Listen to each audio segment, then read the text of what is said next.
In this particular case, based upon everything that you have seen, the photographs, the skeleton itself, do you have an opinion as to the manner of death in this case? Yes.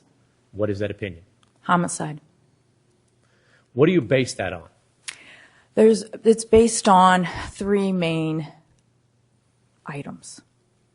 First, we know from observational studies, from experience, that it is a red flag that when a child is not reported immediately to authorities, either with an injury, that's something we look for foul play. This child, from history, was not reported for a long time. The other thing that makes it a homicide is that the body was hidden. A child's body is thrown out, hidden in a field. We know that is one of the things we look for when we are looking for a homicide. Also, it's often found that these bodies are in, not always, but closed containers, a suitcase or a plastic bag like this child was. That, again, is from our experience from observational systematic studies, a red flag for homicide. And the last, besides the delay, besides the being found in a field decomposed, would be the duct tape somewhere located on the lower half of this face. There is no child that should have duct tape on its face when it dies. There is no reason to put duct tape on the face after they die. Based on our experience, we've seen that in cases of homicide. So if I understand your testimony, you, the long and short of it is, are confirming that despite the investigations, the toxicology, the anthropologist, all of these things, there is no scientific or medical evidence to establish the cause of this child's death. Is that correct?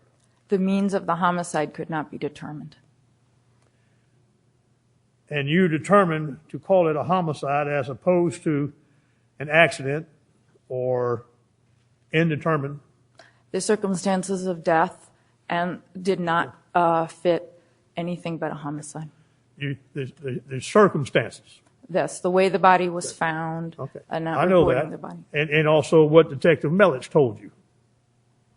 I'm not, what part did Dr. Melich tell me? The part that the body wasn't reported for 31 days was what you he told me. learned these things from Yuri Melich, an investigator. That's our standard course of business. Some of the things you learned from the media. From you? Media. Oh, media. No, nothing from media would have been entered into my decision. Didn't enter your mind. Well, I can't take anything that the media would say into a decision as grave as this.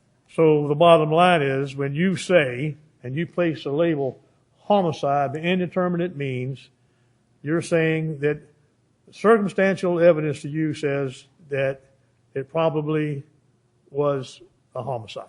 Not probably. I think that is the only logical conclusion based scientifically on some of the scientific information we have, based on observational information we have about homicides. And what is the scientific information, the circumstance? Well, we know, and of course, you know, systematic observational studies are part of science. That's a big part of forensic. It's a big part of how we know our world.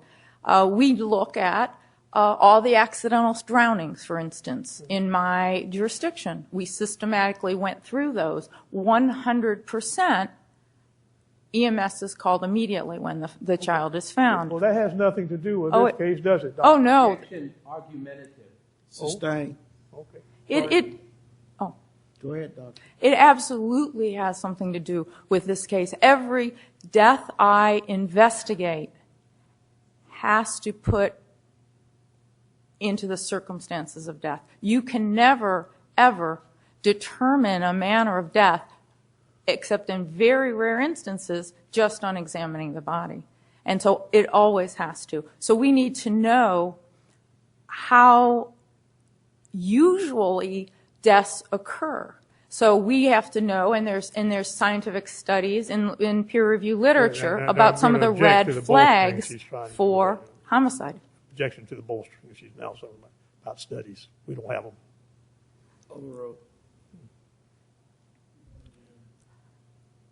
So by my experience and by what is known about the way homicides occur, I felt that the preponderance of evidence and that there was no other logical conclusion could be found by not reporting a child for 30, who has a legal, moral, and ethical obligation to care for a child, not reporting that child missing.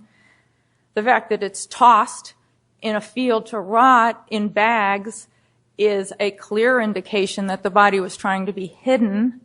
Those are, even it being put in a bag is a very big red flag for homicide, and never seen in an accidental death of a child. And the fact that there's duct tape anywhere attached to that child's face is, to me, indication of a homicide. Okay, now let's back up. What about your circumstantial observations and deductions for scientific, ma'am? The fact that we know 100% of the time that accidental deaths are reported unless there is a good reason not to be. We know that there is no reason not to report. In fact, if you do not report an injury to authorities, you are risking that child's life.